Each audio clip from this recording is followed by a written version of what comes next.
बहुत बहुत स्वागत है आप सभी का आपके अपने YouTube channel Shukla study point में। मैं शिवम शुक्ला आप सभी दोस्तों का हार्दिक स्वागत करता हूं। एजुकेशन के न्यू मॉडल पेपर में आपको बता दूं कि ये 2023 की परीक्षाओं के लिए नवीनतम मॉडल पेपर है, जिसके अंतर्गत हम शिक्षा के मनोवैज्ञानिक परिप्रेक्ष्य जो आपका पेपर का नाम है, इससे बनने वाले बहुत ही महत्वपूर्ण प्रश्नों के बारे में चर्चा करने का प्रयास करेंगे, जो कि आपकी परीक्षा के लिए बहुत इंपॉर्टेंट होगा। जो छात्र छात्राएँ हमारे बीए द्वितीय वर्ष चतुर्थ सेमेस्टर में हैं, अर्थात सेकंड ईयर फोर्थ सेमेस्टर में हैं, उनमें शिक्षा के मनोवैज्ञानिक परिप्रेक्ष्य से ही प्रश्न आते हैं, अर्थात साइकोलॉजिकल पर्सपेक्टिव्स ऑफ एजुकेशन आपको पढ़ना होता है। तो आइए चर्चा करने का प्रयास करते हैं कि आपकी परीक्षा में कौन कौन से प्रश्न आने वाले हैं और उनके प्रश्नों के जो आपसे प्रश्न पूछे जाएंगे किन किन प्रकार के प्रश्न होंगे और उसके उत्तर को आपको कैसे लिखना है, सारी चीज़ों को बताने का प्रयास किया जाएगा। यह लिखित मॉडल पेपर है आपकी परीक्षाओं के लिए। Objective model paper already available है, आप लोग प्ले लिस्ट में देख लीजिएगा, और महासंग्राम वीडियो के 2 पार्ट अवेलेबल हैं, आप उनको भी देख लीजिएगा। आपकी परीक्षा के लिए बहुत इंपॉर्टेंट होंगे। BA second year fourth semester 2023 शिक्षा शास्त्र psychological perspectives of education new model paper 2023। Okay, most important questions और आंसर्स की श्रृंखला है, जो कि आपकी परीक्षा की दृष्टि से बहुत ही इंपॉर्टेंट है। 3 खंडों में आपका पेपर बटा हुआ होता है, खंड आ, बा और खंड सा। खंड आ से जो प्रश्न पूछे जाते हैं वो अति लघुत्तरीय टाइप के प्रश्न होते हैं, खंड सा से लघुत्तरीय और खंड सा से दीर्घोत्तरीय टाइप के आपके प्रश्न पूछे जाते हैं। जो खंड आ से अति लघुत्तरीय प्रश्न पूछे जाते हैं उनकी संख्या 10 होती है।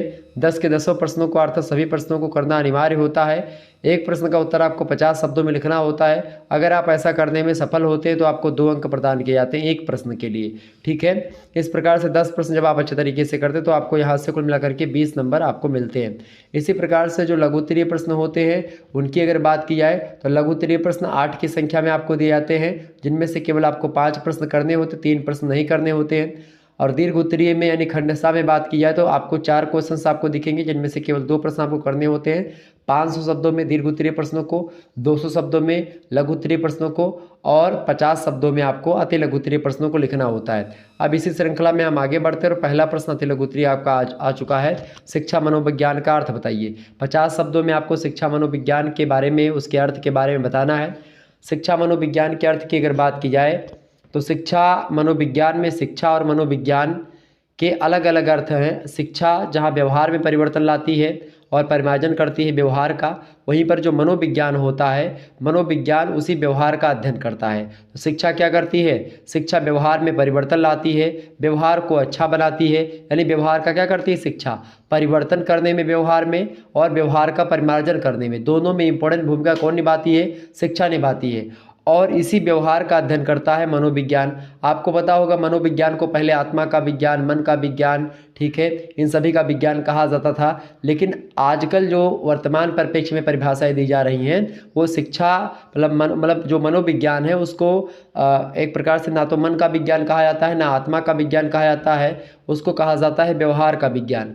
तो जिस व्यवहारों का परिमार्जन शिक्षा करती है, जिस व्यवहारों में परिवर्तन शिक्षा लाती है, या शिक्षा के द्वारा जिन व्यवहारों में परिवर्तन लाया जाता है, उन्हीं व्यवहारों का अध्ययन कौन करता है? मनोविज्ञान। इस प्रकार से शिक्षा और मनोविज्ञान का संबंध भी एक प्रकार से ऐसा है मानो एक ही सिक्के के 2 पहलू हों। तो खास करके आप देखिएगा सीखने और सिखाने या शिक्षण क्रियाओं से संबंधित है शिक्षा मनोविज्ञान। और आप देखिएगा शिक्षा मनोविज्ञान जो है वो मनोविज्ञान की एक शाखा है और 2 शब्दों से मिलकर के शिक्षा मनोविज्ञान बना हुआ है। एक है शिक्षा और दूसरा है मनोविज्ञान। ठीक है, कुल मिलाकर के शिक्षा संबंधी मनोविज्ञान ही शिक्षा मनोविज्ञान कहलाता है। ये हो गया आपका शिक्षा मनोविज्ञान का अर्थ है। इतना अगर आप लिख देंगे तो हो जाएगा। वैसे स्टीफन महोदय कहते हैं कि शिक्षा मनोविज्ञान शैक्षिक परिस्थितियों के मनोवैज्ञानिक पक्ष का अध्ययन है। ठीक है, तो शिक्षा मनोविज्ञान की बात की तो शिक्षा मनोविज्ञान की एक महत्वपूर्ण शाखा होती है, अत्यंत महत्वपूर्ण शाखा है। 2 शब्दों से मिलकर के बना है शिक्षा और मनोविज्ञान। शिक्षा की बात की जाए तो ये व्यवहार में परिवर्तन लाती है, मनोविज्ञान व्यवहारों का अध्ययन करता है। ठीक है, तो यही सब इसका अर्थ में आप लिख सकते हैं और अच्छे तरीके से आपको अंक मिल जाएंगे। दूसरा प्रश्न आपकी परीक्षा में आ सकता है। देखिए दूसरा प्रश्न है विकास की अवस्थाएं बताइए। विकास की अवस्थाओं की अगर बात की जाए तो मनुष्य जब पैदा होता है उसके बाद से ही उसका विकास प्रारंभ हो जाता है। तो विकास एक तो होता है, देखिए विकास की विभिन्न अवस्थाओं के संबंध में मनोवैज्ञानिकों और शरीर विज्ञान वेताओं में आप देखिएगा मतभेद मिलेगा, वो अलग बताते हैं। और जो मतलब अलग अलग विद्वान अलग अलग तरीके से विकास की अवस्थाओं को बताते हैं, विकास की अवस्था के बारे में बताते हैं। लेकिन डॉक्टर अर्नेस्ट जोन्स महोदय ने विकास की कई एक प्रकार से और तर्कसंगत जो वर्गीकरण किया है, कैटेगराइजेशन किया है, वो इम्पोर्टेंट है। तो उसी को अपनाते हुए मैं आपको बताने का प्रयास करता हूँ। उन्हीं के कथानुसार उन्हीं का वर्गीकरण मैं आपको बता रहा हूँ। तो विकास की अवस्थाओं को बताते हुए डॉक्टर अर्नेस्ट जोन्स महोदय कहते हैं कि विकास की मुख्य रूप से 4 अवस्थाएं होती हैं। पहली अवस्था होती है शैशवावस्था। शैशवावस्था जो होती है बच्चे के जन्म से लेकर के जब बच्चा 5 साल का तक हो जाता है तो उस अवस्था को शैशवावस्था कहते हैं। दूसरी अवस्था जो होती है बच्चे की वो होती है बाल्य अवस्था। बाल्य अवस्था 6 साल से लेकर के 12 साल तक का जो बच्चा होता है वो बाल्य अवस्था में होता है। तीसरी जो अवस्था आती है वो आती है किशोरावस्था। किशोर अवस्था की अगर बात की जाए तो 12 साल से लेकर के 18 साल तक जब बच्चा होता है तो वह स्थिति किशोरावस्था कहलाती है। और चौथी अवस्था और लास्ट अवस्था जो होती है उसको बोलते हैं प्रौढ़ावस्था। प्रौढ़ावस्था जो होती है वो 18 साल के बाद आती है, 18 साल के बाद। ठीक है, तो इस प्रकार से 4 अवस्थाएं बताई किसने, और ये एक प्रकार तर्क संगत भी है और बड़ी सरल परिभाषा भी है, मतलब सरल कैटेगराइजेशन भी है। वर्गीकरण जो है डॉक्टर अर्नेस्ट जोन्स द्वारा किया गया है, बड़ा एक प्रकार से सरल है और सार्थक तरीके से समझ में भी लोगों को आता है। इसीलिए शैशवावस्था की मतलब इन्होंने विकास की 4 अवस्थाएं बताई, शैशवावस्था, बाल्यावस्था, किशोरावस्था और प्रौढ़ावस्था। ठीक है, आगे बढ़ते और भी चीज़ों को जानने का प्रयास करते हैं। तीसरा क्वेश्चन आप देखिएगा, तीसरा प्रश्न है अभिवृद्धि एवं विकास में अंतर बताइए। बढ़िया प्रश्न है, परीक्षा में आपसे पूछा सकता है। तो ऐसे आपको इतने इतने शब्दों में लिखना जैसे मैं आपको बता रहा हूँ। ठीक है, अभिवृद्धि को बोलते हैं अंग्रेजी में ग्रोथ और विकास को बोलते हैं डेवलपमेंट। ठीक है, तो ग्रोथ क्या है और डेवलपमेंट क्या है इसको समझने का प्रयास करते हैं। सबसे पहला अंतर जो होता है अभिवृद्धि और विकास में, अभिवृद्धि जो होती है वो विशेष आयु तक चलने वाली एक प्रक्रिया होती है। एक समय के बाद में जाकर के जो ग्रोथ होती है शरीर की वो रुक जाती है। जबकि जो विकास होता है, डेवलपमेंट होता है, वो जन्म से लेकर के जब तक व्यक्ति की मृत्यु नहीं हो जाती है तब तक डेवलपमेंट होता रहता है। ठीक है, विकास होता रहता है। क्योंकि विकास जो होता है उसके विभिन्न पक्ष होते हैं, जैसे कि शारीरिक विकास हो गया, मानसिक विकास हो गया, सामाजिक विकास, संवेगात्मक विकास। ये सारे विकास जो होते हैं ये डेवलपमेंट के पक्ष हैं, डेवलपमेंट के भाग हैं, विकास के भाग हैं। जबकि जो वृद्धि होती है वो शरीर में ही होती है। दूसरा अंतर ये आप लिख सकते हो, परिमाणात्मक परिवर्तन की अभिव्यक्ति होता है अभिवृद्धि, यानी परिमाण बढ़ता है, मात्रा बढ़ती है अभिवृद्धि में। जबकि विकास जो होता है गुणात्मक तरीके से, यानी आपकी क्वालिटी में भी परिवर्तन होता है और क्वांटिटी में भी परिवर्तन होता है। आपकी आँख छोटी थी पहले बचपन में और अब बड़ी हो गई है, ये तो हुआ ग्रोथ। लेकिन आपकी आँख जो है बड़ी भी हुई है और अच्छे तरीके से देखने भी लगी है, लोगों को पहचानने भी लगी है, कौन अच्छा है कौन बुरा है इसकी पहचान भी कर पा रही है आपकी आँख। तो आप मान लीजिए आपका विकास हो रहा है। तो विकास से शरीर भी बढ़ता है और मानसिक क्रियाएं, मानसिक चीज़ें भी बढ़ती हैं। मतलब कि विकास जो होता है वो गुणात्मक भी होता है और परिमाणात्मक भी होता है। जबकि अभिवृद्धि जो होती है वह केवल परिमाणात्मक होती है। शरीर बढ़ना केवल कहा जाएगा ग्रोथ होना। ठीक है, तीसरा अंतर आप लिख सकते हैं, जो अभिवृद्धि होती है वो विकास का एक चरण होती है, जबकि विकास में वृद्धि सम्मिलित हो जाती है। मतलब विकास एक व्यापक है और वृद्धि एक प्रकार से वो अपने आप में संकीर्ण दायरा है। चौथा अंतर आप लिख सकते हो, अभिवृद्धि परिवर्तनों को मतलब परिवर्तनों को देखा जा सकता है, नापा जा सकता है अभिवृद्धि में। जबकि विकास में आप देखिएगा परिवर्तनों को केवल अनुभव किया जा सकता है, नापा नहीं जा सकता है। आपके विचारों में कितना परिवर्तन हुआ इसको आप माप नहीं सकते हैं, इसको आप देख नहीं सकते हैं, उसको केवल महसूस कर सकते हैं, अनुभव कर सकते हैं। ठीक है, पांचवा अंतर ये लिख सकते हैं, अभिवृद्धि जो है केवल शारीरिक परिवर्तनों को प्रकट करती है, जबकि जो विकास होता है ये संपूर्ण पक्षों के परिवर्तन को संयुक्त रूप से प्रकट करता है। तो कुल मिलाकर के ये अंतर हो गया विकास और अभिवृद्धि में। आगे बढ़ते हैं, अगला प्रश्न। चौथा क्वेश्चन आपकी स्क्रीन पर आ चुका है। प्रश्न है शैक्षिक मनोविज्ञान के अध्ययन की विधियां लिखिए। शैक्षिक मनोविज्ञान के अध्ययन की विधियां, बड़ा इंपॉर्टेंट प्रश्न ये आपसे पूछ लिया गया। शैक्षिक मनोविज्ञान के अध्ययन की कई सारी विधियां हैं। जैसे शैक्षिक मनोविज्ञान को अध्ययन के लिए खास करके पहली विधि अंतर्दर्शन विधि के माध्यम से हम शिक्षा मनोविज्ञान या शैक्षिक मनोविज्ञान का अध्ययन करते हैं। अंतर्दर्शन विधि के द्वारा मतलब खुद अपने अंदर झांक करके, अंदर ही देख करके और चीज़ों के बारे में जान पाते हैं। दूसरा होता है निरीक्षण विधि, यानी कहीं पर जा करके हम निरीक्षण करते हैं। तीसरी विधि प्रयोगात्मक विधि प्रैक्टिकल करते हैं। चौथी विधि होती है तुलनात्मक विधि, किसी से तुलना करते हैं। पांचवी विधि विकासात्मक विधि। छठवीं विधि होती है जीवन वृत्त अध्ययन विधि।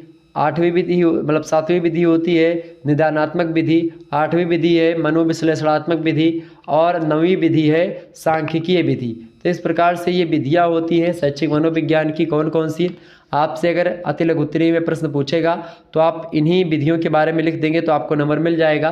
प्रश्न पूछेगा कि शैक्षिक मनोविज्ञान के अध्ययन विधियाँ बताइए, लिखिए, तो आप क्या लिखेंगे? शिक्षा मतलब अंतर्दर्शन विधि, शिक्षा मनोविज्ञान की जो पहली विधि अंतर्दर्शन विधि, दूसरी विधि निरीक्षण, तीसरी प्रयोगात्मक, चौथी तुलनात्मक, पांचवी विकासात्मक, छठवीं है आपकी जीवन वृत्त अध्ययन विधि, सातवीं निदानात्मक विधि, आठवीं मनोविश्लेषणात्मक विधि और नौवीं है सांख्यिकीय विधि। ठीक है, तो ये सब विधियां हैं किसके? शैक्षिक मनोविज्ञान के अध्ययन की। पांचवा क्वेश्चन आपकी स्क्रीन पर आ चुका है, देखेंगे। अधिगम यानी जो सीखना होता है उसकी परिभाषा लिखिए। अधिगम किसे कहते हैं, सीखना किसे कहते हैं? सीखने की बात की जाए या अधिगम की बात की जाए तो स्किनर महोदय कहते हैं कि सीखना व्यवहार में उत्तरोत्तर सामंजस्य की प्रक्रिया होती है। मतलब लगातार आप जैसे जैसे आपका जीवन बीतता जा रहा है उसमें सामंजस्य करने की प्रक्रिया ही सीखना होता है। एक ऐसा व्यवहार जो आप सीखते हैं जो कि आप भविष्य में बढ़ती उम्र के साथ अपना समायोजन कर पाते हैं। क्रो एंड क्रो कहते हैं कि सीखना आदतों, ज्ञान और अभिवृत्तियों का अर्जन होता है, तो ये होता है सीखना। ठीक है, और भी परिभाषा गिलफोर्ड महोदय ने दी। गिलफोर्ड महोदय ने कहा कि व्यवहार के कारण व्यवहार में आया कोई भी परिवर्तन जो होता है वही अधिगम होता है। तो अधिगम माने होता है सीखना, कोई मिलाकर के होता है लर्निंग। ठीक है, तो एक प्रकार से कई मामलों से हम सीख सकते हैं, कई चीज़ों के माध्यम से। ओके, आगे बढ़ते तो अधिगम की परिभाषा ये हो गई आपकी। अगला प्रश्न 6 नंबर क्वेश्चन आप देखिएगा। प्रेरणा का क्या तात्पर्य? प्रेरणा मतलब अभिप्रेरणा मतलब मोटिवेशन। तो प्रेरणा शब्द से कार्य करने का बोध होता है। प्रेरणा जितनी ही प्रभावशाली होती है कार्य कुशलता में उतनी ही प्रभावी होती है। मतलब जितना ज़्यादा मोटिवेशन आपको मिलेगा उतने अच्छे तरीके से आप काम भी करेंगे।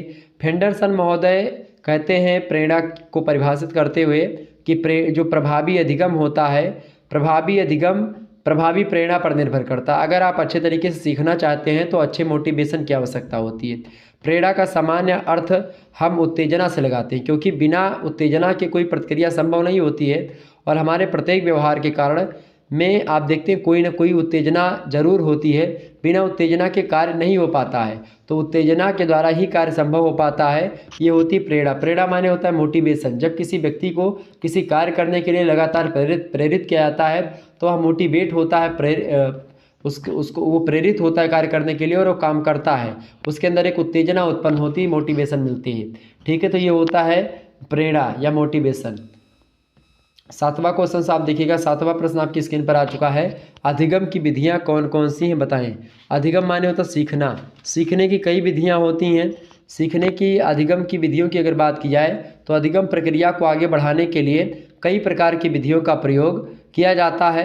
जैसे कि पहली विधि तो होती है अधिगम की कौन सी? करके सीखना। अगर कोई काम आपको करना है तो सबसे पहले आप अगर उसको बार बार करते रहेंगे तो आप सीख जाएंगे। यानी करके सीखने में क्या होता है, व्यक्ति किसी कार्य को स्वयं करने का अभ्यास करता है और जिसके परिणाम स्वरूप क्या होता है, वह उस कार्य को करना सीख लेता है। जैसे आप साइकिल बचपन में चलाते चलाते और एक दिन आता है कि आप साइकिल सीख लेते हैं। पहले कैंची चलाते हैं, पहले साइकिल वैसे लेकर के भागते हैं, फिर पैडल पे एक एक लात रख करके और फिर उसको थोड़ा दूर भगाते रहते हैं, फिर कैंची सीखते हैं, फिर डंडा चलाते हैं, तब जा करके फिर गद्दी पर बैठते हैं। तो साइकिल जिस प्रकार से आप लगातार अपना करके अभ्यास से करत करत अभ्यास के जड़मति हो तो सुजान, रस्सी आवत जाते सिल पर परत निशान। तो एक प्रकार से एक तो करके सीखना होता है, तो सबसे पहले। दूसरा जो सीखना होता है वो होता है निरीक्षण करके सीखना। निरीक्षण करके सीखना के अंतर्गत व्यक्ति स्वयं निरीक्षण करके नवीन बातों को सीखता है, वो शोध करता है और उसके बाद में फिर नवीन बातों को सीखता है। तीसरा जो होता है सीखने की विधि वो होती है परीक्षण करके सीखना। परीक्षण करके सीखने के अंतर्गत व्यक्ति स्वयं परीक्षण करता है और नवीन कार्यों को अपने अनुभवों के आधार पर सीखता है। चौथा जो सीखने का अर्थ होता है या विधि है वो होती है वाद विवाद विधि के द्वारा। क्या होता है कि कभी कभी वाद विवाद होता है और वाद विवाद के दौरान आप कुछ बातें नहीं जानते हैं, वो जान पाते हैं, और आप जो कुछ बातें जानते हैं वो सामने वाले को बताते हैं। तो इस प्रकार से वाद विवाद के द्वारा भी एक दूसरे से लोग सीखते हैं, तो ये भी एक विधि है। पांचवी विधि होती है अधिगम की या सीखने की वाचन विधि। वाचन विधि मतलब होता है लेक्चर।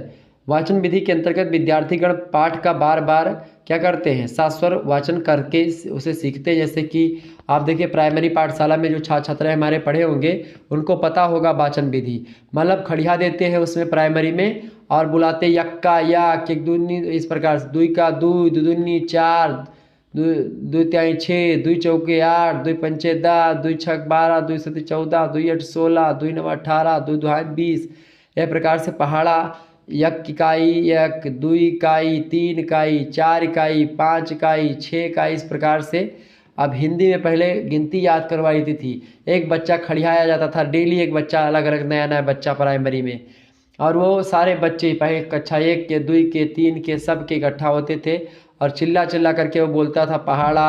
और प्राइमरी के बच्चों से अभी पूछिए आप 20 तक पहाड़ा याद होगा उनको, लेकिन अभी आपसे कोई पूछे, मैं आप में से बता रहा हूँ, लगभग जितने छात्र छात्राएं पढ़ रहे हैं उनमें से लगभग और लगभग 70% ऐसे बच्चे हैं जो मुझसे बीए कर रहे हैं, इस समय पढ़ रहे हैं, उनको 20 तक पहाड़ा पूरा नहीं याद है।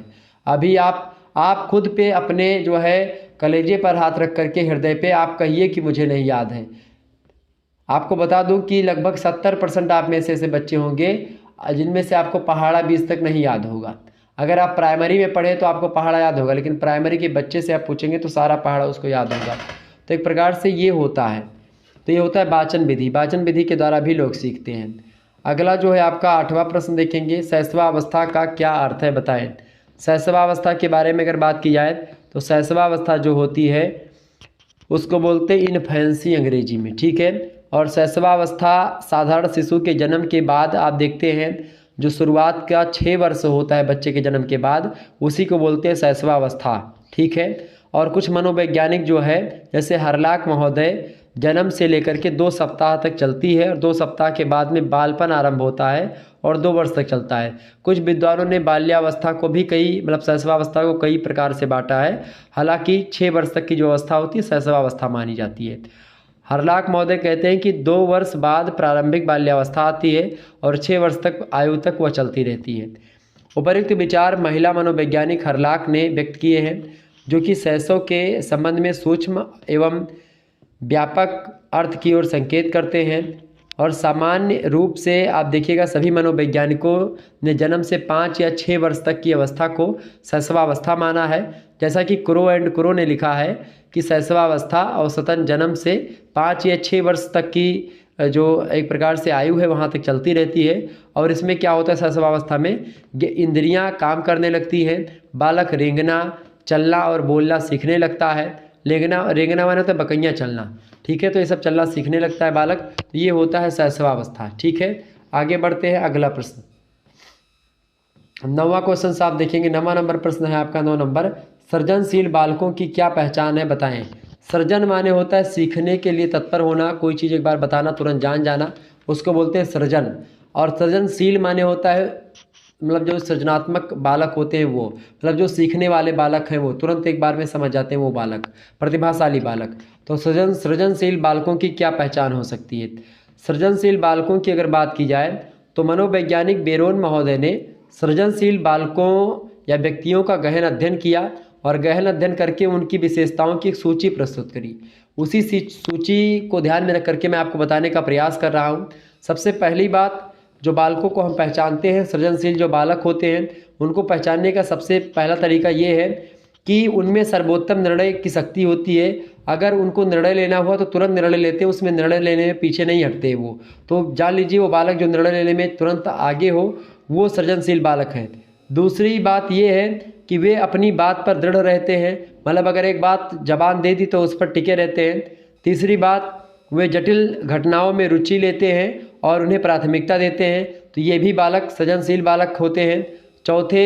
चौथा जो पॉइंट है इन बालकों के पहचान की वो ये है कि वे विभिन्न प्रकार के तत्वों को संबंधित या पूर्ण करने की क्षमता रखते हैं। और 5वां जो पॉइंट है सृजनशील बालकों की पहचान करने का वो है कि एक समय में बहुत से विचारों पर ध्यान केंद्रित करने की क्षमता इनके पास होती है। इसके अलावा सृजनशील बालक एक विशिष्ट उत्तेजना के प्रति साधारण से उच्च स्तर की प्रतिक्रियाएं दिखाता है और फिर अपने सृजन क्षेत्र के लिए उनमें से एक का चुनाव करता है। और यही महत्वपूर्ण बात है एक सृजनशील बालक को पहचानने की, ठीक है। तो सृजनशील बालक कौन होते हैं। गिलफोर्ड महोदय ने सृजनात्मकता से संबंधित कुछ गुण बताए हैं कि उस बालक में कौन कौन से गुण होंगे। सबसे पहली बात, समस्या के प्रति संवेदना होगी, चिंतन की सातत्यता होगी, शब्द साहित्य होगा उसके पास, ठीक है, साहचर्य सातत्य होगा, अभिव्यक्ति सातत्य होगा, मौलिकता होगी उसके पास। तो वह बच्चा सृजनशील बालक होगा, इसमें कोई दो राय नहीं है। नेक्स्ट क्वेश्चन आपकी स्क्रीन पर आ चुका है, फटाफट से आप देखने का प्रयास करेंगे।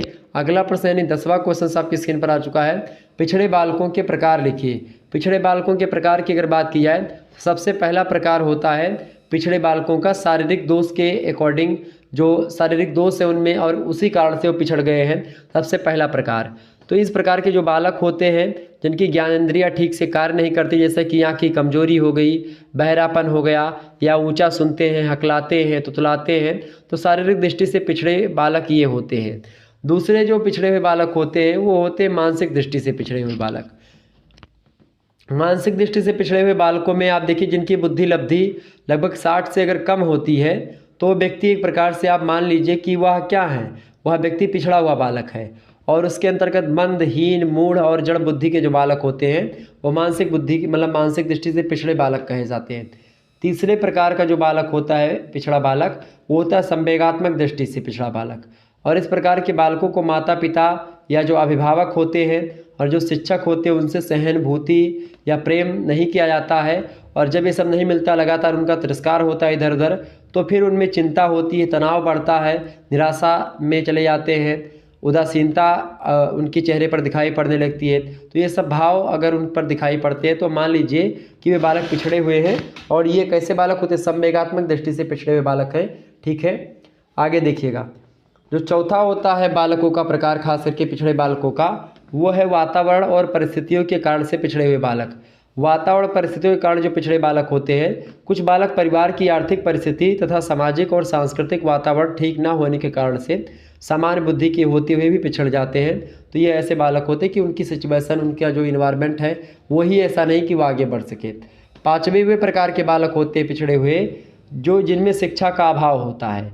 वे बालक समान बुद्धि के होते हुए भी किसी इस कारणों से स्कूल नहीं जा पाते हैं, ठीक है, और उनका पढ़ने लिखने का कार्य असुविधा या अभाव के कारण से पीछे रह जाता है। और ऐसे बालक की ओर ध्यान भी कोई नहीं दे पाता और वो बालक धीरे धीरे क्या होते हैं, पीछे चले जाते हैं और पिछड़े हुए बालकों की श्रेणी में आ जाते हैं। तो इस प्रकार से पिछड़े हुए बालकों के प्रकार मैंने आपको बता दिया। पिछड़ा बालक कौन होता है?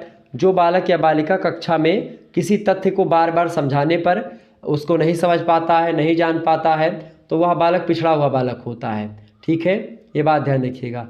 मतलब कि सिरिल वर्ट महोदय कहते हैं कि एक पिछड़ा बालक वह है जो अपने स्कूल जीवन के मध्यकाल में जो लगभग जो मध्यकाल में की आयु में आप देखते हैं अपनी कक्षा से नीचे की कक्षा का कार्य नहीं कर सकता, जो उसकी आयु के लिए सामान्य सी बात है। अगर उसको नहीं कर पाता तो वो बालक पिछड़ा हुआ बालक है, ठीक है। मतलब पिछड़ा हुआ बालक अपनी आयु के समान बालक से पढ़ने लिखने में पीछे होता है। बुद्धि लब्धि के आधार पर देखिएगा तो समान बुद्धि लब्धि अर्थात 70 बुद्धि लब्धि के नीचे होता है।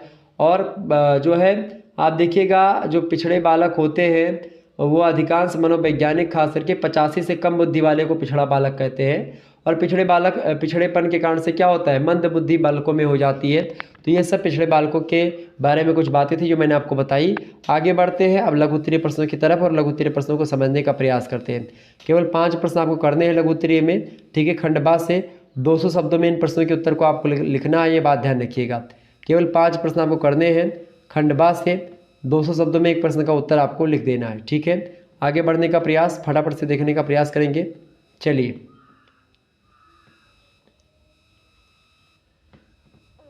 5 प्रश्न ही केवल करना है और आपको 8 क्वेश्चन दिए जाएंगे। केवल कितने प्रश्न करने हैं भैया? 5 प्रश्न ही करने हैं। प्रश्न आपका है, देखेंगे, व्यक्तिगत भिन्नता के कारण बताइए। या व्यक्तिगत विभिन्नता या व्यक्तिगत भिन्नता बात एक ही है, क्योंकि हर बालक हर व्यक्ति एक रूप में नहीं होता, ना तो उसकी शरीर और कदकाठी सेम होती है, ना ही उनकी वैचारिकताएं सेम होती, मतलब विचार और पढ़ा लिखा होना। इसमें बालक बहुत सारे लोग ज़्यादा पढ़े लिखे होते हैं, बहुत सारे लोग कम पढ़ लिखते हैं, बहुत सारे लोग ज़्यादा समझ पाते हैं, बहुत कम समझ पाते हैं। तो व्यक्तिगत भिन्नता जो है उसके कई कारण होता है। पहला कारण तो होता है वंशानुक्रम। वंशानुक्रम की अगर बात की जाए तो व्यक्तिगत भिन्नता का जो सबसे प्रमुख कारण है वो वंशानुक्रम ही होता है। मनोवैज्ञानिक गाल्टन, पियर्सन, टरमैन, मैकडूगल और बिने, इन सभी लोगों ने अपने प्रयोगों में यह सिद्ध करा है कि व्यक्तियों के शारीरिक, मानसिक और चारित्रिक विशेषताओं का प्रमुख कारण वंशानुक्रम ही होता है। क्योंकि पैतृक गुणों का संक्रमण जो होता है एक पीढ़ी से दूसरी पीढ़ी में होता रहता है और इन्हीं कारणों से व्यक्ति में भिन्नता दिखाई देती है। मतलब कि जो तीव्र बुद्धि के माता पिता होते हैं उनकी संतानें तीव्र बुद्धि की होती हैं और जो मंद बुद्धि के माता पिता होते हैं उनकी संतानें मंद बुद्धि की होती हैं। कभी कभी एक ही माता पिता की संतानों में विभिन्नता पाई जाती है। वे मानसिक शक्तियों, स्वभाव और अन्य गुणों में एक दूसरे से कुछ ना कुछ अलग जरूर होते हैं। ठीक है, तो मतलब एक पिता के 4 लड़के हैं, चारों के विचार अलग अलग होते हैं, बात भी आप ध्यान रखेंगे। ओके, तो ज़रूरी नहीं कि वंशानुक्रम ज़्यादा इंपॉर्टेंट मैटर करे, हालांकि लेकिन जिसके घर में जैसा स्वभाव होता है, संस्कार होता है, वैसे ही बच्चे पर पड़ता है और वैसा ही बच्चा आगे विचारवान होता है। दूसरा जो कारण है वो होता है वातावरण। व्यक्तिगत भिन्नता का दूसरा कारण जो है वो वातावरण है। वातावरण की अगर बात की जाए तो वातावरण के अंतर्गत पारिवारिक, सामाजिक, भौगोलिक और सांस्कृतिक वातावरण का प्रभाव व्यक्ति पर पड़ता है। व्यक्ति जिस प्रकार के वातावरण में रहता है उसी प्रकार उसका शारीरिक, मानसिक और विकास, रहन सहन जो होता है वो प्रभावित होता रहता है। आचार विचार जो होते हैं उसी हिसाब से प्रभावित होते हैं। जिस हिसाब से उसका नगर होता है, गांव होता है, ठीक उसी प्रकार से वह जो होता है उसका विचार भी होने लगता है। ठीक है, तो दूसरा कारण है वातावरण। पहला है वंशानुक्रम, दूसरा है वातावरण और तीसरा जो कारण है व्यक्तिगत भिन्नता का वो कौन सा है भाई? तीसरा जो कारण है वो है आयु और बुद्धि। आयु और बुद्धि की अगर बात की जाए तो बालक का शारीरिक विकास, मानसिक और संवेगात्मक विकास जो होता है उसकी आयु के अनुसार होता है बालक के, और इसीलिए विभिन्न आयु के बालकों में अंतर दिखाई देता है। बुद्धि को जन्मजात क्षमता माना जाता है, फिर भी आप देखिएगा इस क्षमता का विकास आयु के हिसाब से होता है। जैसे जैसे बालक पर्यावरण के संपर्क में आता है उसकी आयु बढ़ती है, बुद्धि भी बढ़ती जाती है और बुद्धि में अंतर होने के कारण से व्यक्ति को ऐसी श्रेणी में क्रमबद्ध किया जाता है जो प्रतिभावान से लेकर के मूर्ख तक होते हैं। इसीलिए बुद्धि लब्धि IQ का मापन भी किया जाता है। ठीक है, तो आयु और बुद्धि भी कहीं ना कहीं पे व्यक्तिगत भिन्नता का एक कारण है। चूँकि छोटे आयु के लोगों में कम बुद्धि होगी, बड़े लोगों में ज़्यादा बुद्धि होती है, तो इस प्रकार से ये भी होता है। चौथा जो एक प्रकार से कारण होता है व्यक्तिगत भिन्नता का वो है स्वास्थ्य। क्योंकि अच्छा स्वास्थ्य होगा तो अच्छे मस्तिष्क का विकास होगा। ठीक है, आप देखिएगा कुछ लोग स्वस्थ होते हैं, हष्ट पुष्ट हैं, कुछ साधारण होते हैं, कुछ लोग दुर्बल होते हैं और इसीलिए उनमें शारीरिक शक्ति और कार्य क्षमता में भिन्नता पाई जाती है। शारीरिक स्वास्थ्य का मानसिक स्वास्थ्य से संबंध होता है और पूर्ण स्वास्थ्य और अस्वस्थ व्यक्ति में बहुत अंतर भी दिखाई पड़ता है, चाहे वो एक प्रकार से विचारों की बात की जाए और चाहे शारीरिक चीज़ों में अगर देखें तो उसमें। ठीक है, तो स्वास्थ्य भी मैटर करता है। पांचवा कारण है व्यक्तिगत भिन्नता का वो होता है जाति, प्रजाति और राष्ट्र। क्योंकि व्यक्तिगत भिन्नता के कारणों में जाति, प्रजाति और देश का भी महत्वपूर्ण स्थान होता है। आपको बता दूं जैसे ब्राह्मण जाति के व्यक्ति अध्ययनशील होते हैं, क्षत्रिय जाति के व्यक्ति जो है युद्ध प्रिय होते हैं, साहसी होते हैं, वैश्य जाति के व्यक्ति जो होते हैं व्यापार में कुशल होते हैं, निग्रो प्रजाति के बालकों में अमेरिकन प्रजाति के बालक अधिक तेज होते हैं। ठीक है, और बुद्धिमान और कार्यकुशल भी एक प्रकार से अलग अलग क्षेत्रों के लोग पाए जाते हैं। तो आप देखिएगा जो राष्ट्र के जो व्यक्ति होते खास करके एक राष्ट्र के व्यक्तियों में शारीरिक, बौद्धिक और भावात्मक विशेषताएं दूसरे राष्ट्र के व्यक्तियों से अलग अलग होती हैं। तो ये सब भी व्यक्तिगत भिन्नता का एक कारण है। छठा कारण आप लिख सकते हैं शिक्षा एवं आर्थिक दशा। वहाँ की मतलब उसके घर की शिक्षा कैसी और आर्थिक दशा कैसी है यह भी मैटर करती है व्यक्ति के एक प्रकार से विचारवान होने में। सातवां अंतरलिंग भेद, मतलब बालक और बालिकाओं के शारीरिक विकास, मानसिक विकास, संवेगात्मक विकास, इन सभी में अंतर दिखता है। चूँकि बालिकाओं का विकास शारीरिक दृष्टि से बालक से पहले होता है। बालिकाएं जल्दी बढ़ती हैं, उनका शारीरिक विकास देखिएगा जल्दी होता है, बालकों का शारीरिक विकास थोड़ा धीमा गति से होता है। ठीक है, और इसी प्रकार से बालक स्वभाव से कठोर, साहसी, परिश्रमी और बालिकाएं कोमल होती हैं, दयालु होती हैं, लज्जाशील होती हैं, शांति प्रिय होती हैं। आठवां जो कारण है वो होती है परिपक्वता और नौवां कारण है गत्यात्मक योग्यता। तो इस प्रकार से ये व्यक्तिगत भिन्नता के कई कारण हैं जिसके बारे में मैंने आपको बताया। दूसरा प्रश्न आप देखिएगा, दूसरा प्रश्न है शिक्षा मनोविज्ञान के विषय क्षेत्र का वर्णन कीजिए। शिक्षा मनोविज्ञान के विषय क्षेत्र की अगर बात की जाए तो शिक्षा मनोविज्ञान का विषय क्षेत्र जो है वो अत्यधिक व्यापक है और इसके अंतर्गत विद्यार्थी, अध्यापक, शिक्षण, शैक्षिक समस्याएं, तमाम सारी जो शैक्षिक विधियाँ हैं वो, निर्देशन, परीक्षण, प्रमापन, ये सब कुछ जो है शिक्षा मनोविज्ञान के अंतर्गत आ जाता है। और शिक्षा मनोविज्ञान का विस्तार इतना अनिश्चित है कि आज तक इसकी सीमाएं निर्धारित नहीं की जा सकी हैं कि इसकी सीमा कहाँ तक है। इसका परिणाम यह हुआ है कि हम जब भी शिक्षा मनोविज्ञान की कोई नवीन पुस्तक खोजते हैं तो हमें यह ज्ञात होता है कि सामग्री संभवतः इसकी क्या होगी। ठीक है, विषय विस्तार संबंधी परिभाषाओं को लेकर के क्रो एंड क्रो कहते हैं, हस्बैंड वाइफ हैं दोनों, कहते हैं कि शिक्षा मनोविज्ञान की विषय सामग्री का संबंध सीखने को प्रभावित करने वाली दशाओं से है।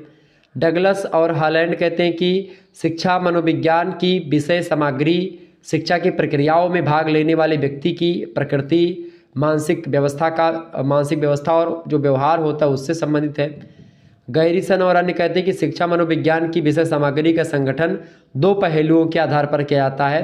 पहला, ज्ञान प्राप्त करने वालों को विकसित एवं संपन्न बनाना। दूसरा, निर्देशन के गुणात्मक विकास के लिए शिक्षकों को ज्ञान और अनुभूति से सुसज्जित करना। ठीक है, तो ये होते हैं शिक्षा मनोविज्ञान के विषय क्षेत्र। हालांकि शिक्षा मनोविज्ञान के विषय के अंतर्गत और भी कई सारी चीज़ों का अध्ययन किया जाता है, जैसे कि पहली बात, विद्यार्थियों की शारीरिक रचनाओं और क्रियाओं का अध्ययन किया जाता है शिक्षा मनोविज्ञान के अंतर्गत। इसके अलावा शिक्षार्थी की मानसिक क्रियाओं का अध्ययन किया जाता है। ठीक है, इसके अलावा आप देखते हैं जो है बालक का ध्यान, रुचि, अधिगम, प्रेरणा, तर्क, निर्णय, कल्पना, स्मृति, चिंतन, बुद्धि, इन सभी का बालकों का जो है अध्ययन किया जाता है शिक्षा मनोविज्ञान के अंतर्गत ही। इसके अलावा तीसरी बात, शिक्षार्थी की संवेगात्मक क्रियाओं का अध्ययन किया जाता है। इसके अलावा चौथी बात, शिक्षार्थी की सामाजिक क्रियाओं का अध्ययन किया जाता है। इसके अलावा शिक्षार्थी के वंशानुक्रम और वातावरण का अध्ययन किया जाता है। इसके अलावा बालक की व्यक्तिगत विभिन्नताओं का अध्ययन किया जाता है।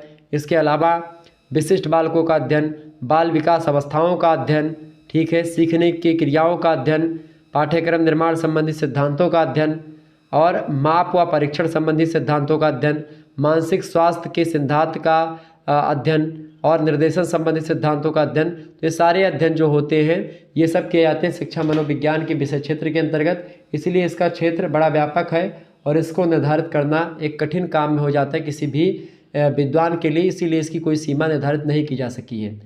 आगे बढ़ते हैं, अगला क्वेश्चन आप देखिएगा, तीसरा नंबर प्रश्न आपकी स्क्रीन पर आ चुका है। प्रश्न है, थॉर्नडाइक का उदासीन अनुक्रिया सिद्धांत क्या है? फटाफट से आप बताने का प्रयास करेंगे। प्रश्न है, थॉर्नडाइक का उद्दीपन अनुक्रिया सिद्धांत क्या है? फटाफट से आप बताने का प्रयास करेंगे।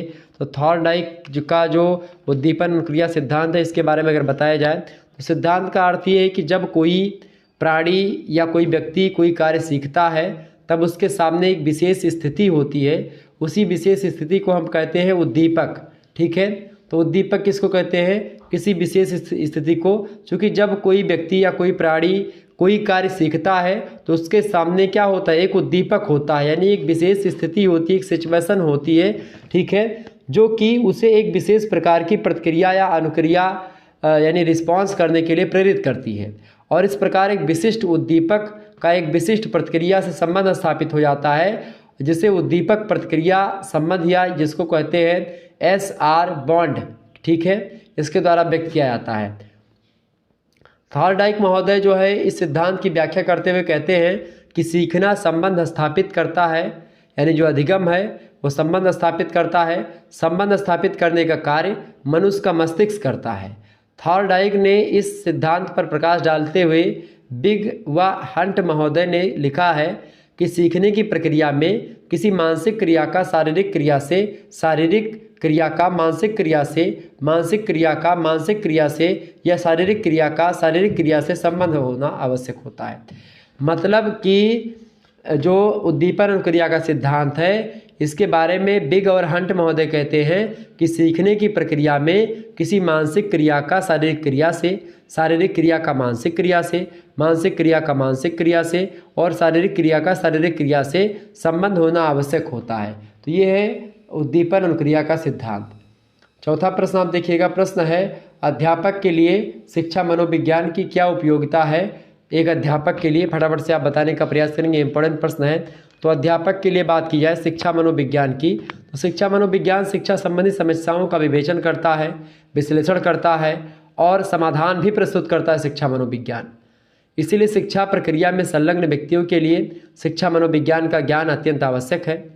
अध्यापक कक्षा में चलने वाली वास्तविक शिक्षा प्रक्रिया का निर्देशक होता है और वह छात्रों के सम्मुख सीखने की परिस्थितियों को प्रस्तुत करके उनके शैक्षिक विकास का मार्ग प्रशस्त करता है।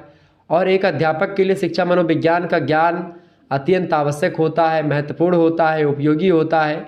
शिक्षा मनोविज्ञान के ज्ञान के अभाव में कोई भी अध्यापक अपने कार्य को कुशलतापूर्वक करने में संपन्न नहीं हो पाता है, कुशलतापूर्वक अपने कार्य को संपादित नहीं कर पाता है। और इसीलिए अध्यापक के लिए मनोविज्ञान का एक शिक्षा मनोविज्ञान की बहुत उपयोगिता है। पहली उपयोगिता तो इस बात से लगाई जाती है कि शिक्षा मनोविज्ञान अध्यापक को सम्यक दृष्टि प्रदान करता है। दूसरी बात, शिक्षा मनोविज्ञान कक्षा में उपयुक्त शैक्षिक वातावरण उत्पन्न करने में सहायक होता है। तीसरी बात, शिक्षा मनोविज्ञान अध्यापक को छात्रों के प्रति प्रेम, सहानुभूति तथा समदर्शी व्यवहार को अपनाने में सहायता करता है। चौथी बात, शिक्षा मनोविज्ञान अध्यापक को प्रभावशाली शिक्षण विधियों की जानकारी देता है। पांचवी बात, शिक्षा मनोविज्ञान शिक्षा के क्षेत्र में व्यक्तिगत विभिन्नताओं के महत्व पर बल देता है। छठवीं बात आप लिख सकते हो, शिक्षा मनोविज्ञान पाठ्यक्रम के निर्माण में भी सहायता प्रदान करता है। इसके अलावा सातवीं बात, शिक्षा मनोविज्ञान बालकों के बहुमुखी विकास की विधियों की जानकारी भी देता है। आठवीं बात आप लिख सकते हैं, शिक्षा मनोविज्ञान शैक्षिक और व्यावसायिक मार्गदर्शन प्रदान करने में अध्यापक की मदद करता है। नवीं बात आप लिख सकते हो, शिक्षा मनोविज्ञान अनुशासन बनाए रखने में मनोवैज्ञानिक तरीकों की जानकारी अध्यापक को देता है।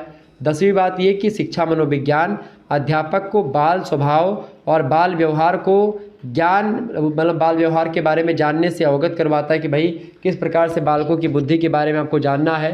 चूँकि बालक बांदर एक स्वभाव, तो इस प्रकार से बालकों के क्रियाकलापों को समझना परम आवश्यक है।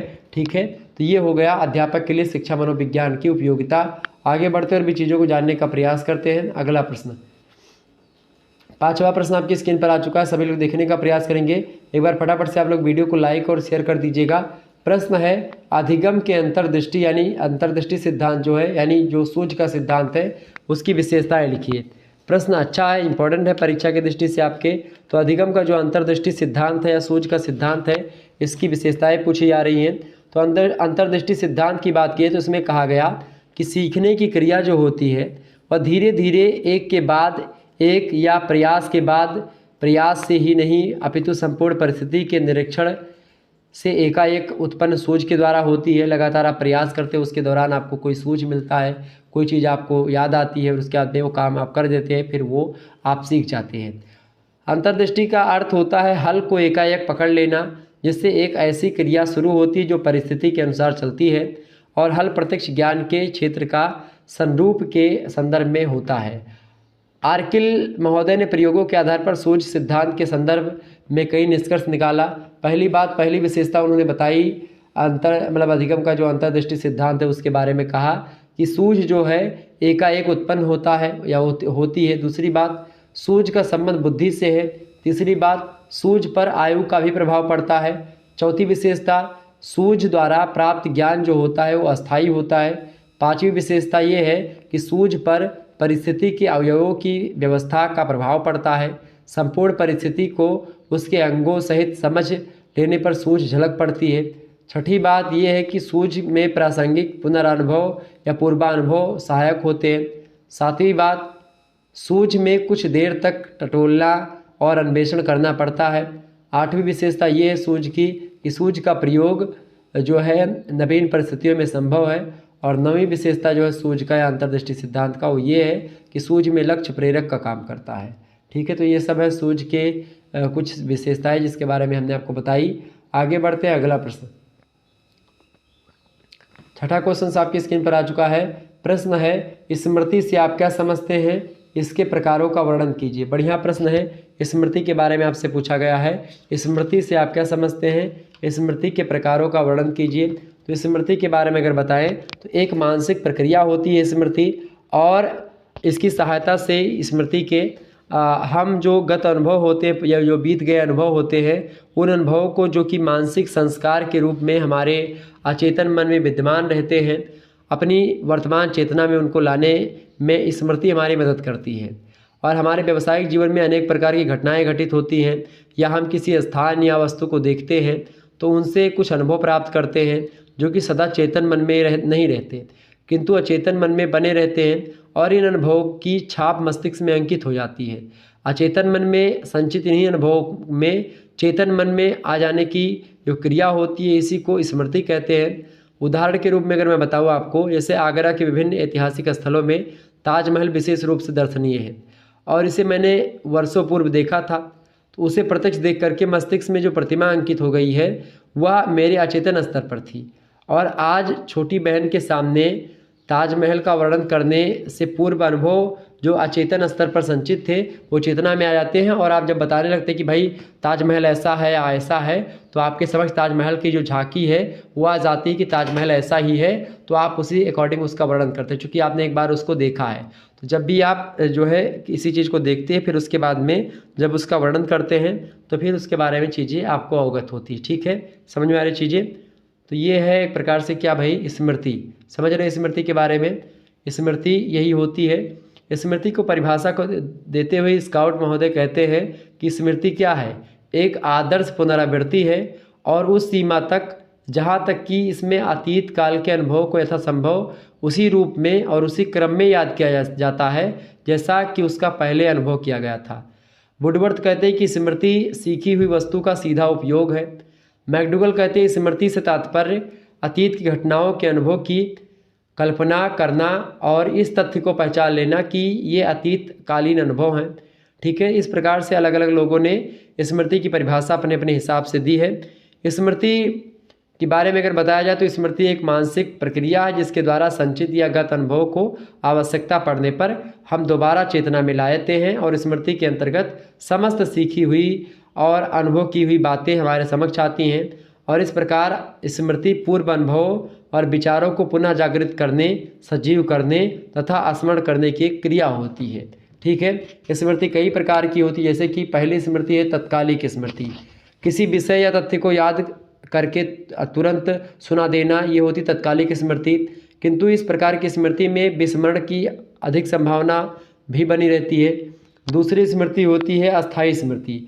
अस्थायी स्मृति, इसमें सीखी हुई बातें बहुत समय तक याद रहती है और यह बालकों में अधिक समय तक पाई जाती हैं। ठीक है, जो तीसरी स्मृति होती है वो होती है भाई कौन सी, सक्रिय स्मृति। सक्रिय स्मृति जो होती है ये पूर्व अनुभव को इच्छापूर्वक प्रयास करके पुनः स्मरण करना, ये सक्रिय स्मृति कहलाती है। जैसे परीक्षा भवन में पूर्व अनुभव को जो है प्रयास पूर्वक आप याद करते हैं और फिर लिखते हैं जब याद आता है आपको। ठीक है, चौथी स्मृति होती है निष्क्रिय स्मृति। निष्क्रिय स्मृति जब क्या होता है कि हम पूर्व के जो अनुभव हैं उनको अनायास बिना प्रयास के दोबारा से स्मरण कर लेते हैं, उसे निष्क्रिय स्मृति कहते हैं। जैसे कि श्यामपट्ट का नाम लेते ही उसके कालेपन की याद आ जाती है आपको बचपन की, तो एक प्रकार से वो ये है कौन सी, निष्क्रिय स्मृति। पांचवी स्मृति है व्यक्तिगत स्मृति। व्यक्तिगत स्मृति जो होती है वो अतीत काल के स्वयं के अनुभव जो होते हैं फिर दोबारा से जब आपको याद आते तो व्यक्तिगत स्मृति कहलाती है वो। जैसे कि किसी घटना को देख करके अपनी बाल्यावस्था के किसी अनुभव को याद आप करते हैं कि भाई बचपन में मैं भी था तो ऐसे कंची खेलते था, ऐसे गुल्ली डंडा खेलता था। ठीक है, छठा जो है स्मृति वो है यांत्रिक स्मृति। मतलब यांत्रिक स्मृति किसी विषय को भली भांत बिना समझे रट लेना और आवश्यकता पड़ने पर सफलतापूर्वक पुनः स्मरण कर लेना, उसको कहते हैं यांत्रिक स्मृति। ठीक है, जैसे आजकल के जो विद्यार्थी है परीक्षा में उत्तीर्ण होने के लिए क्या करते हैं, सारी चीज़ों को रट लेते हैं, खास करके लड़कियां एकदम से याद कर लेती हैं। ठीक है, और सातवीं स्मृति जो होती है वो होती है अभिव्यक्तिगत स्मृति।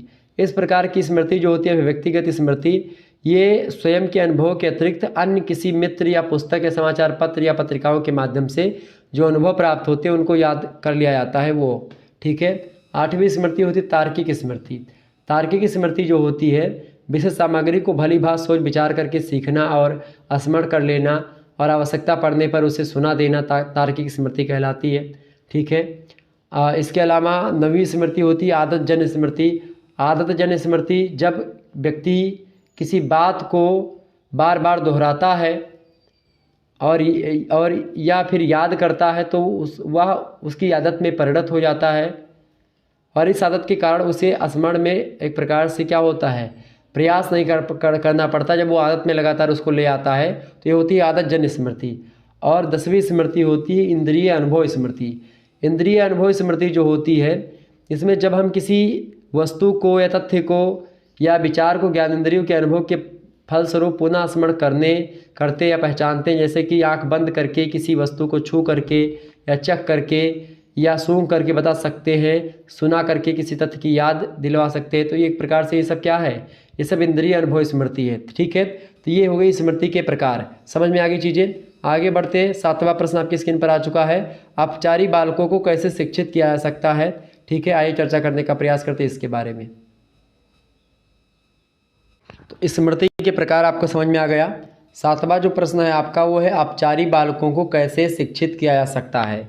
तो जो अपचारी बालक हैं उनको शिक्षित करते समय कई सारी बातों का ध्यान रखना हम लोगों को ज़रूरी होता है और उन्हीं बातों को मैं आपको बताने वाला हूँ। तो ये थोड़ा सा ध्यान से आप सुनने का प्रयास करें ताकि आपकी परीक्षा में जब पूछा जाए तो आप आसानी से बता पाएँ, या भविष्य में आप टीचर बने तो आपको ये चीज़ें याद रहेंगी, तो आप आसानी से बच्चों को पढ़ा लिखा पाएंगे। ठीक है, अपचारी बालकों को शिक्षित करने समय कई बातों का ध्यान रखना चाहिए। उनमें से पहली बात है कि विद्यालय का वातावरण संतोषजनक बनाया जाए ताकि बच्चा जो है विद्यालय में एक प्रकार से तादाद में स्थापित कर सके, और बच्चा जो है स्कूल में जाए तो वो एक प्रकार से वो समन्वय स्थापित कर पाए, जैसा वो घर में रहता है वैसा महसूस हो। दूसरी बात, माता पिता व जो अभिभावक हैं बच्चों के, उनको सुझाव देकर के पारिवारिक वातावरण में सुधार भी लाया जाए। इससे क्या होता है, बालकों के मानसिक स्तर पर प्रभाव पड़ता है और बालक अच्छी बुद्धि वाले होते हैं। तीसरी बात, अभिभावक व शिक्षक सम्मेलन का आयोजन किया जाए। चौथी बातों का हमको ध्यान रखना होता है, विद्यार्थियों को अच्छी अच्छी साहित्यिक पुस्तकें पढ़ने के लिए देना चाहिए ताकि वो एक प्रकार से अच्छे विचारों से प्रेरित हो सके। पांचवी बात, नैतिक शिक्षा और धार्मिक उपदेश भी बच्चों को देना चाहिए ताकि वो एक प्रकार से अपने धर्म के बारे में, अपनी संस्कृति के बारे में और एक प्रकार से अपने नैतिक कर्मों के बारे में जान पाएँ, कौन बड़ा है कौन छोटा है, इसके विचार उनके अंदर आ पाए। छठवीं बात हमको ध्यान रखनी होती है, आमंत्रित लेक्चर को बुला करके लेक्चर करवाना, उनसे बुलवाना भी बोर्ड पर बुला करके, ये भी अच्छी बात होती है ताकि उनका भय खुले। सातवीं बात, रचनात्मक कार्यों के लिए उनको अवसर देना अपचारी बालकों को। आठवीं बात हमको ध्यान रखनी होती है, कौन सी, सरस्वती यात्राओं का आयोजन किया जाना चाहिए। नवीं बात, शैक्षिक और व्यावसायिक निर्देशन दिया जाना चाहिए। 10वीं बात, क्रियाकलापों पर विशेष नज़र रखनी चाहिए। ठीक है, ये तमाम प्रकार की चीज़ों को हमको करना चाहिए। इसके अलावा यौन शिक्षा और स्वास्थ्य मनोरंजन के साधन जुटाना चाहिए, और इसके अलावा शारीरिक और मानसिक दंड को खत्म कर शिक्षण विधि में सुधार लाना चाहिए। ऋणात्मक संवेगों का शोधन और अनुशीलन अध्ययन करना चाहिए ताकि एक प्रकार से अपचारी बालकों को अच्छे तरीके से शिक्षित किया सके और वो आगे बढ़ सके। ठीक है, बालकों की बुरी आदतों के प्रति उचित दृष्टिकोण अपनाना चाहिए। बालकों को हस्त शिक्षा और कला कौशल में प्रवीणता देनी चाहिए। बालकों की पाठशाला व शिक्षा के प्रति निर्देशन का प्रदर्शन करना चाहिए। कक्षा में शिक्षण के लिए अध्यापकों द्वारा अच्छी पद्धति अपनाना चाहिए। बालकों को उनकी रुचि और योग्यता के अनुसार शिक्षा दी जानी चाहिए। तो इन सभी बातों को अपना करके अपचारी बालक को शिक्षित करने का प्रयास किया जाना चाहिए। इससे क्या होगा, बालक अच्छे तरीके से जान पाएगा और अच्छे तरीके से वो समायोजित हो पाएगा समाज से। ठीक है, आगे बढ़ते हैं। अगला प्रश्न आपकी स्क्रीन पर आ चुका है, सभी लोग देखने का प्रयास करेंगे। 8वां प्रश्न आपकी स्क्रीन पर आ चुका है। प्रश्न है, विकास को प्रभावित करने वाले तत्वों यानी कारकों को संक्षेप में लिखिए। बढ़िया प्रश्न है आपकी परीक्षा की दृष्टि से, फटाफट से आप बताने का प्रयास करेंगे। प्रश्न क्या है, विकास को प्रभावित करने वाले तत्वों या कारकों को संक्षेप में बताइए। आइए चर्चा करने का प्रयास करते हैं विकास को प्रभावित करने वाले विभिन्न कारकों के बारे में कि कौन कौन से ऐसे कारक हैं जो कि विकास को प्रभावित करते हैं। चर्चा करने का प्रयास करते हैं। तो विकास को प्रभावित करने वाले कारकों को के बारे में अगर बताया जाए तो कई सारे कारक होते हैं जो कि विकास को प्रभावित करते हैं, चाहे मानसिक विकास की बात की जाए, चाहे शारीरिक विकास की बात की जाए या अन्य किसी विकास की बात की जाए। तो विकास को प्रभावित करने वाले जो कारक हैं उन्हीं के बारे में आपसे प्रश्न पूछा जा रहा है। तो आइए चर्चा करने का प्रयास करते हैं, विकास को कौन कौन से कारक हैं जो कि प्रभावित करते हैं। विकास कोई लड़का नहीं है, विकास जो होता है जिसको बोलते हैं डेवलपमेंट, और शरीर में डेवलपमेंट होता है, विचारों में होता है, बुद्धि में होता है। ठीक है, तो उसी के बारे में चर्चा होनी है। विकास को प्रभावित करने वाले बहुत सारे कारक हैं। सबसे पहला कारक है बुद्धि। बुद्धि की अगर बात की जाए तो बालक के विकास को प्रभावित करने वाले कारकों में सबसे महत्वपूर्ण जो कारक है वो होती है बुद्धि। हरलाक महोदय कहती हैं कि उच्च स्तर की बुद्धि विकास को तीव्रगामी बनाने से संबंधित होती है, जबकि निम्न स्तर की जो बुद्धि होती है वो पिछड़ेपन से संबंधित होती है। अगर आपकी बुद्धि धीरे है या निम्न स्तर की है तो आप पिछड़े हुए बालक हो जाएंगे। अगर बुद्धि आपकी तीव्र है तो आप तेज होंगे, आप प्रतिभाशाली बालक होंगे। तो सबसे पहली बात, विकास बच्चे का बुद्धि से प्रभावित होता है। अगर बुद्धि ठीक तरीके से काम कर रही तो बालक अच्छे तरीके से आगे बढ़ेगा, उसका विकास तीव्र होगा। बुद्धि कम है तो धीरे धीरे बढ़ेगा विकास उसका होगा, ठीक है, मानसिक विकास या संवेगात्मक विकास कुछ भी। दूसरा जो कारक है विकास को प्रभावित करने वाला वो है यौन। यौन माने होता है जैसे जो एक प्रकार से लिंग जिसको कहते हैं, जैसे बालक और बालिका, स्त्री और पुरुष, ठीक है, लड़का लड़की, इन सभी में विभेद होता है। लड़कियों की बुद्धि और लड़कों की बुद्धि में अंतर होता है, तो वही अंतर कहीं ना कहीं पे विकास को प्रभावित करता है। क्योंकि बालिकाओं का विकास जो होता है बालकों की अपेक्षा तेज गति से होता है। बालिकाओं की शरीर जल्दी बढ़ती है, आप देखे होंगे, ठीक है, और बालक जो होते हैं यानी लड़के कम बढ़ते हैं, लड़कियां जल्दी बढ़ती हैं।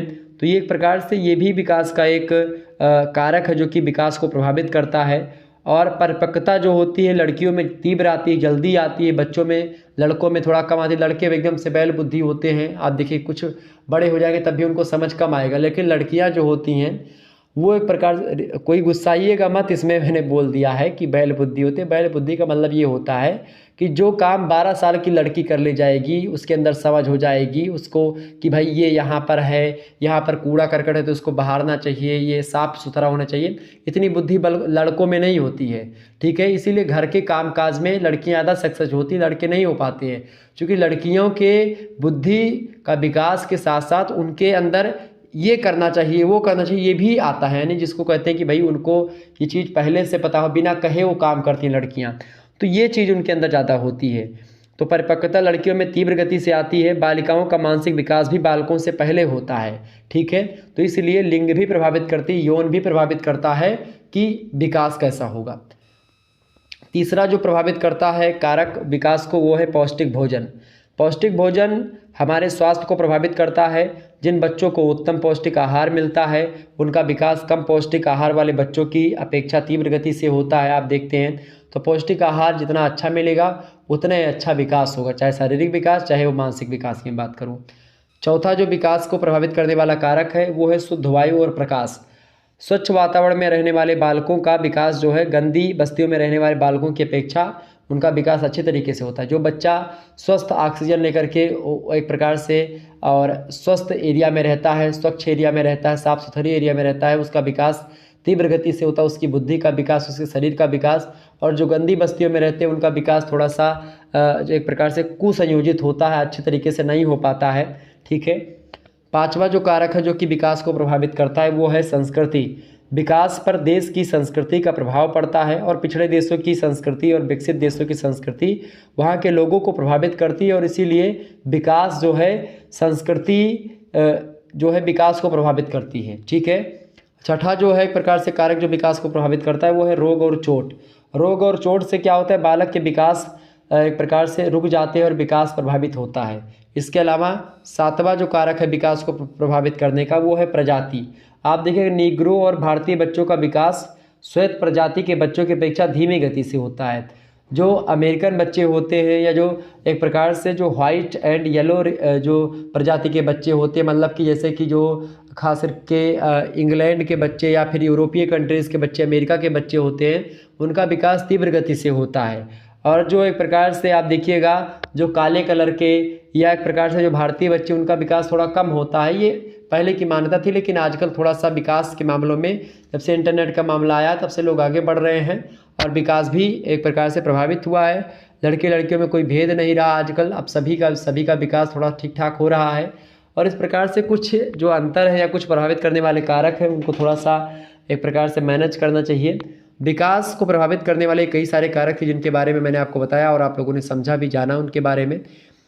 आगे देखिए जो अगला प्रश्न है आपको दीर्घ उत्तरीय प्रश्न है, केवल 2 प्रश्नों के उत्तर आपको देने हैं।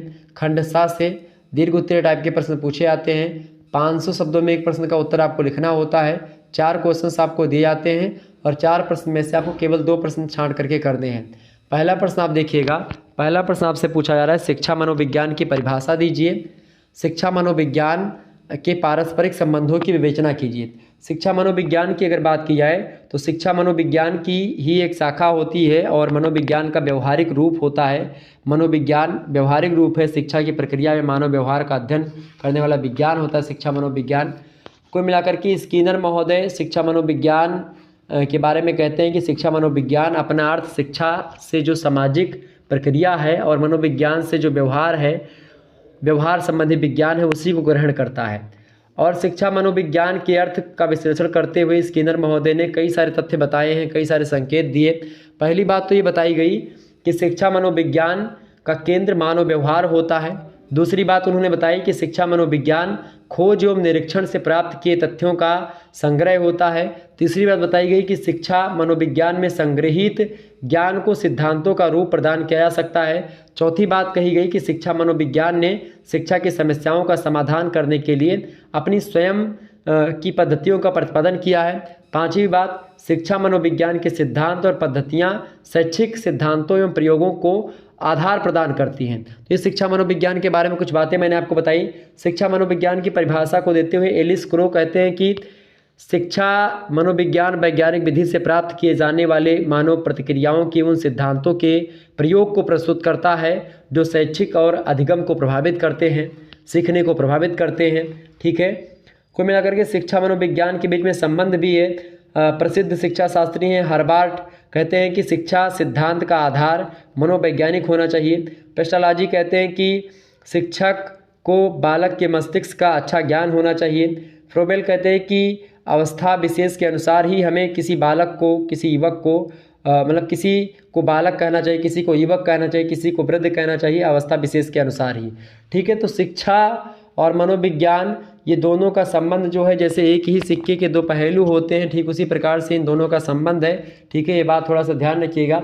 शिक्षा मनोविज्ञान एक दूसरे के अन्योन्याश्रित संबंध है, दोनों में अन्योन्याश्रित का संबंध है। जिस प्रकार शिक्षा दर्शन को मतलब शिक्षा मनोविज्ञान को प्रभावित करती है, उसी प्रकार से मनोविज्ञान शिक्षा को। तो ये रही बात इनके बारे में।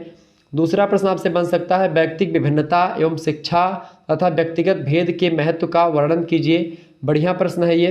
तो व्यक्तिगत भिन्नता जो होती है, क्योंकि कई सारे व्यक्ति होते हैं, उनमें शारीरिक दृष्टि से अगर देखें, मानसिक दृष्टि से देखें, संवेगात्मक दृष्टि से देखें, हर दृष्टि से प्रत्येक व्यक्तियों में कुछ ना कुछ अंतर होता है, भेद होता है, भिन्नता होती है, उसी को बोलते हैं व्यक्तिगत विभिन्नता। और शिक्षा और व्यक्तिगत भेद के महत्व क्या है, इसके बारे में आपसे पूछा जा रहा है। तीसरा प्रश्न आपसे पूछा जा रहा है कि प्रतिभाशाली जो बालक होते हैं उनसे आप क्या समझते हैं।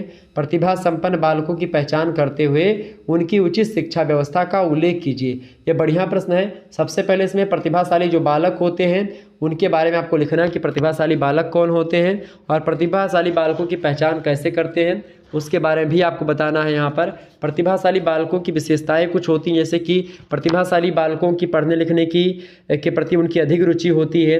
इनका शब्द भंडार प्रतिभाशाली बालकों का व्यापक होता है, कठिन विषयों में अधिक रुचि लेते हैं, ज्ञान इंद्रियों का इनके तीव्र गति से विकास भी होता है।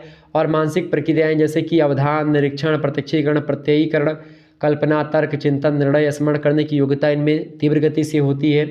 और प्रतिभाशाली बालकों की बात की तो सामान्य ज्ञान इनका अच्छा होता है, अमूर्त विषय में अधिक रुचि लेते हैं, समस्याओं का समाधान शीघ्र कर लेते हैं और बौद्धिक महत्व के गुण भी इनमें होते हैं।